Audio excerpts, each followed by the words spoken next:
우리는 다 성도들입니다. 그렇지만 각자의 관심은 다를 수 있습니다.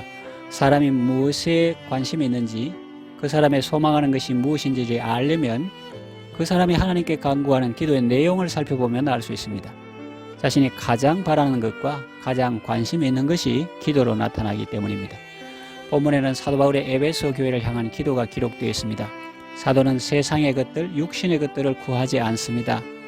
그러나 이 세상의 것들을 구하지 않아도 그것은 이 기도 속에 다 들어가 있습니다. 하나님은 먼저 그의 나라와 그의 의를 구하는 자에게 삶에 필요한 모든 것들을 공급해 주시기 때문이죠. 우리가 그리스도 예수를 믿음으로 받고 누리게 될 그 영원하고 신령한 복을 알아야 신앙생활을 잘할 수 있습니다. 천국이 어떤 곳이며 우리가 영원히 누릴 그 영광이 어떤 것인지를 깨달아야 현실에서 어떤 일을 만나도 낙심치 않고 인내하며 하나님의 뜻을 이루는 일을 힘써 할 수 있습니다. 지난 시간에는 기도의 대상과 기도의 자세에 대해서 살펴보았습니다. 오늘은 기도의 내용을 살펴보겠습니다. 첫째, 속 사람을 강건하게 하옵소서 하는 것입니다. 에베소서 3장 16절 보면 그 영광의 풍성을 따라 그의 성령으로 말미암아 너희 속 사람을 능력으로 강건하게 하옵시며 그랬는데, 바울은 에베소 교인들의 속 사람이 성령의 능력으로 강건해질 것을 간구했습니다. 요한도 그의 교인들을 위해서 기도하기를 요한 3서 1장 2절에 보면 사랑하는 자여 내 영혼이 잘된 같이 네가 범사에 잘되고 강건하기를 내가 간구하노라 그랬죠. 영혼의 잘됨을 간구했습니다. 우리가 목회자나 목자나 교회학교 교사나 부모라면 자기 맡은 심령들이 복되기를 기도해야 합니다. 어떤 복을 받기를 기도합니까? 어떤 것이 가장 귀한 복입니까?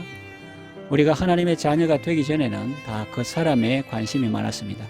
물질이나 지식이나 용모나 인기나 명예나 건강은 다 그 사람에 속한 것입니다. 우리는 사람을 평가할 때 외모를 보고 그 사람을 평가하기 쉽습니다.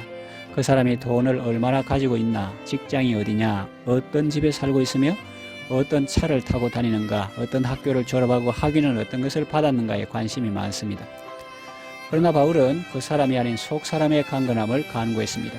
그는 인생의 황혼기를 바라보면서 우리의 겉사람은 후패하나 우리의 속은 날로 새롭다라고 외쳤습니다.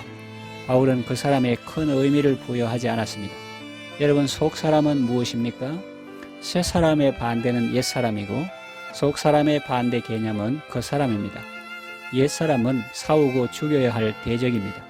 악령과 악한 성품인 악성과 악한 성품으로 길들여진 악습이 옛 사람 곧 믿기 전의 사람입니다. 그러나 그 사람은 악한 것이 아닙니다. 후패에 적하는 육신을 말합니다. 이를 악하다고 하면 이단이 됩니다. 이 그 사람인 육신은 서서히 후패에 가는 것입니다. 그러므로 이 그 사람의 의미를 부여하면 그것이 사라질 때에 그 모든 희망도 사라질 수밖에 없습니다. 모든 육체는 풀과 같고 그 모든 영광은 풀의 꽃과 같은 것입니다. 우리는 이 그 사람의 요소가 얼마나 갖추어져 있고 그 사람이 얼마나 강건한가에 대한 관심보다는 속 사람에 대한 관심을 더 가져야 합니다. 바울은 예루살렘으로 올라갈 때에 환난과 박해가 나를 기다리고 있지만 나는 심령의 메인바 되어 올라갈 수밖에 없다고 했습니다. 그처럼 우리의 마음이나 몸이 제 생각대로 움직이지 않고 성령과 하나 된 거듭난 영의 인도에 그대로 메인바 되어 꼼짝 못하고 순종하는 것을 성령 충만한 사람이라고 하는 것입니다. 이를 심신의 입장에서 볼 때는 매인 것이고 순종하는 것이지만 영의 입장에서 말할 때는 그 영의 능력이 강건한 것입니다. 한 부대의 장군의 능력은 그 계급에 있는 것이 아닙니다. 실제적인 능력은 그의 부하된 군대에게 명령할 때에 그 명령에 순종하는 부하들이 얼마나 있는가, 얼마나 순종하는가에 있죠. 우리의 마음과 몸이 이 영에게 복종하지 않는다면 그 영은 불완전한 것은 아니지만 강건한 것은 아닙니다. 강건한 영이 되어야 합니다. 그러므로 우리는 그 사람의 강건만을 구할 것이 아니라 속 사람의 강건함을 먼저 구해야 합니다. 그럴 때에 하나님은 우리의 그 사람도 강건하게 하실 것입니다. 교회 생활을 하는데도 그 사람으로 열심히 하는 사람이 있고 속 사람이 주체가 되어서 움직이는 사람이 있습니다. 모든 것을 제 생각대로 하고 제 하고 싶은 대로 하는 사람은 자기 중심으로 하는 그 사람입니다. 그러나 어떤 사람은 자기 생각을 버리고 성령의 인도하심을 구하여 하나님의 뜻을 신중하게 찾습니다. 또 하나님의 선하신 뜻을 찾기를 힘쓰고 찾았을 때는 속 사람이 강하여 어떤 일을 맡겨도 그 마음과 몸이 순종하여 그 일을 성취하는 사람이 있습니다.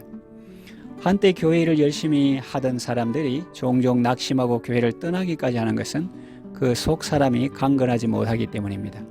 요한 3서 1장 2절 사랑하는 자여 내 영혼이 잘된 같이 네가 범사에 잘되고 강건하기를 내가 간구하노라 하신 것은 그 영의 잘됨, 그 속 사람의 강건으로 모든 범사가 잘되고 강건하리라는 것입니다. 모든 일을 할 때 신앙 위주로 하나님을 기쁘시게 하려는 중심으로 하나님의 뜻을 묻고 찾아서 실행하는 사람은 속 사람이 강건한 사람입니다. 교회가 이런 사람들로 가득하면 그 교회는 힘이 있습니다. 무엇이든지 하나님의 뜻을 찾고 하나님 기뻐하시는 일이라면 순종하는 교회이기 때문입니다. 사람들 보기에는 그 사람으로 무엇인가 이루어지는 것 같지만 그렇지 않습니다. 영적이고 영원한 구원의 역사는 속 사람의 강건함에 좌우됩니다. 교회도 그 사람을 보고 알아주고 인정하는 교회가 있고 속 사람의 강건을 제일로 보고 인정하고 존중히 여기는 교회가 있습니다. 직분자를 세울 때 세상의 그 어떤 것을 무시할 수는 없지만 세상에서 잘난 사람들이 교회 안에서 대우받는 것은 그 사람 위주의 교회입니다. 그러나 건강한 교회는 직분자를 세울 때 세상적인 것보다 신앙적인 면을 먼저 봅니다. 그러면 그 교회는 힘 있는 교회로 세워져 가는 것입니다. 자, 그러면 어떻게 하면 우리 속 사람을 강건하게 할 수 있습니까? 우리 그 사람 육체가 강건해지려면 어떻게 해야 합니까? 음식을 먹어야 하고 운동도 해야 합니다. 그러나 우리 속 사람이 강건해지는 것은 그런 것들로 되는 것이 아닙니다. 오직 성령으로 가능합니다. 그 영광의 풍성을 따라 그의 성령으로 말미암아 너희 속 사람을 능력으로 강건하게 하옵시며 그랬죠. 우리 영은 성령으로 거듭나고 또한 성령의 능력으로 강건하게 됩니다.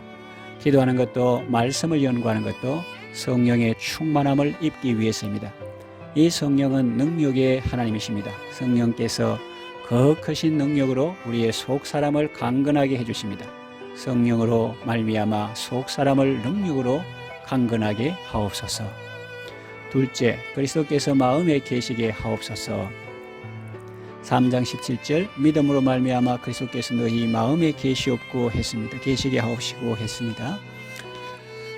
마음으로 주님을 떠나지 않고 마음에 주님을 모시고 살게 해달라는 기도입니다. 나는 주 안에, 주는 내 안에 계셔서 나를 다스리고 통치하시고 주의 인도와 주장을 받는 생활을 하게 해달라는 기도죠.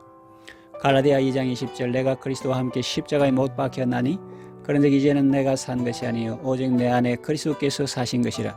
이제 내가 육체 가운데 사는 것은 나를 사랑하사 나를 위하여 자기 몸을 버리신 하나님의 아들을 믿는 믿음 안에서 사는 것이라 했습니다. 그리스도가 마음에 계시려면 우리가 예수님을 믿어야 합니다. 우리가 외부 세계를 인식하는 것은 우리의 오감을 통해서입니다. 시각, 청각, 후각, 미각, 촉각을 통해서 우리는 바깥 세계를 알게 됩니다. 영적인 세계도 그렇습니다. 우리는 신령한 것들을 어떻게 받아들이며 신령한 세계를 어떻게 알 수 있습니까? 그것은 믿음을 통해서입니다. 그러므로 믿음으로 말미암아 그리스도께서 우리 마음에 계시게 되는 것입니다. 우리가 믿지 않으면 주님께서 우리 안에 거하실 수 없습니다. 뒷방 노인처럼 모시면 안 되고 안방 주인처럼 모셔야 합니다. 그래야 삶의 모든 영역에서 그분의 은혜로운 통치를 경험하게 됩니다.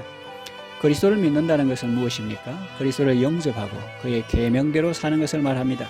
그럴 때 그리스도께서 우리 마음에 계시게 됩니다. 요한일서 3장 24절 그의 계명들을 지키는 자는 주 안에 거하고 주는 그 안에 거하시나니 우리에게 주신 성령으로 말미암아 그가 우리 안에 거하시는 줄을 우리가 아느니라 했습니다. 요한복음 14장 23절 예수께서 대답하여 가라사대 사람이 나를 사랑하면 내 말을 지키리니 내 아버지께서 저를 사랑하실 것이요 우리가 저에게 와서 그 저를 저와 함께 하리라 했습니다. 그러면 그 삶이 얼마나 아름답고 복되겠습니까? 믿음으로 말미암아 그리스도께서 마음에 계시게 하옵소서. 셋째, 그리스도의 사랑을 알게 하옵소서.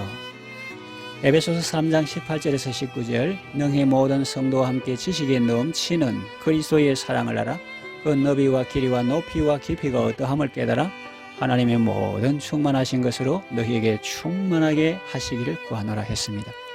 그리스도의 사랑을 깨달을 때에 우리 속 사람은 더욱더 강건해집니다. 마치 식물을 심을 때 그 흙 깊숙이 뿌리가 내리워질 때 강건하고 열매를 맺게 되는 것과 같습니다. 건물을 세울 때는 견고한 터 위에 세웁니다. 이와 같이 우리의 속 사람은 그리스도의 사랑 안에서 그 뿌리를 더 깊게 내리는 것입니다. 우리가 순종하는 것도 법 아래에 있어서 순종하는 것은 강제적인 것입니다. 이를 복종이라 한다면 이제 우리는 은혜 아래에 있는 자로서 그 은혜와 사랑이 어떠함을 알고 깨달음으로 더욱 온전한 순종에 나아갈 수 있습니다. 이때 우리 속 사람은 더욱 강건해지는 것입니다. 그리스도의 사랑은 우리의 지식에 넘칩니다. 가히 측량할 수 없는 무한한 사랑이라는 의미죠. 사람들은 어버이 은혜는 하늘같이 높고 바다같이 깊고 넓은 것이라고 노래합니다. 사람의 은혜도 그러하거늘 하물며 하나님의 은혜와 사랑은 어떠하겠습니까? 그리스도의 사랑의 너비라는 것은 그 은혜의 혜택의 범위를 말합니다. 하나님이 세상을 이처럼 사랑하셨습니다. 누구든지 믿는 자에게는 이 구원과 영생을 주시기로 했습니다. 이방인이나 유대인이나 잘난 자나 못난 자나 남녀와 노소의 차별 없이 누구든지 그리스도를 믿는 자에게 베푸신 하나님의 은혜, 그것이 바로 그리스도의 사랑입니다. 사랑의 길이라는 것은 그 사랑의 영원함에 대해서 말하는 것입니다. 우리를 향한 하나님의 계획과 뜻은 영원 전에 세우신 것입니다. 이를 영원히 변함없이 신 능력으로 이루실 것입니다. 오늘 우리가 이 세상을 살아가지만 하나님의 그 인내하심을 인하여 구원을 이루어 갈 수 있는 것입니다. 끝까지 우리를 참으시고 우리를 보호하시며 인도하시는 하나님의 은혜의 길이는 측량할 수 없는 것입니다. 사랑의 높이는 어떠합니까? 위대하고 높고 크신 은혜입니다. 우리를 캄캄한 죽음과 수렁에서 건져주시기 위해서 그 높고 높은 보좌를 내려놓으시고 낮고 천한 사람의 몸을 입으신 주님의 그 숭고하시고 거룩하신 사랑입니다. 세상에도 많은 사랑이 있지만 지극히 거룩하시고 높으신 하나님께서 우리에게 베푸신 은혜와 사랑은 비교할 수 없이 귀한 것입니다. 사랑의 깊이는 어떠합니까? 아무리 깨달아 안다고 해도 아무리 파고 들어간다고 해도 다 알 수 없는 그 깊이를 청량할 수 없는 오묘한 은혜입니다. 그러나 우리가 이를 알려고 애를 쓴다면 광부들이 채광을 하는 것 같이 한 은혜 한 은혜를 발견하고 더욱 감사할 것입니다. 그리스도의 사랑을 이 세상에서 다 알고 깨달을 수는 없습니다. 이 세상에서 다 감사하지도 못할 그런 큰 은혜를 우리가 입었습니다. 하나님은 우리에게 은혜를 주시되 조금 주시지 않습니다. 하나님의 은혜를 제한하는 것은 우리입니다. 하나님은 어떠하신 분입니까? 에베소서 3장 20절 우리 가운데에서 역사하시는 능력대로 우리의 온갖 구하는 것이나 생각하는 것에 더 넘치도록 능히 하실 이에게 그랬습니다. 하나님은 우리의 구하는 것이나 생각하는 것보다 더 넘치도록 주시고 또 누리게 하시는 분이십니다. 이 하나님을 믿고 감사하며 기쁨으로 간구하시기를 바랍니다.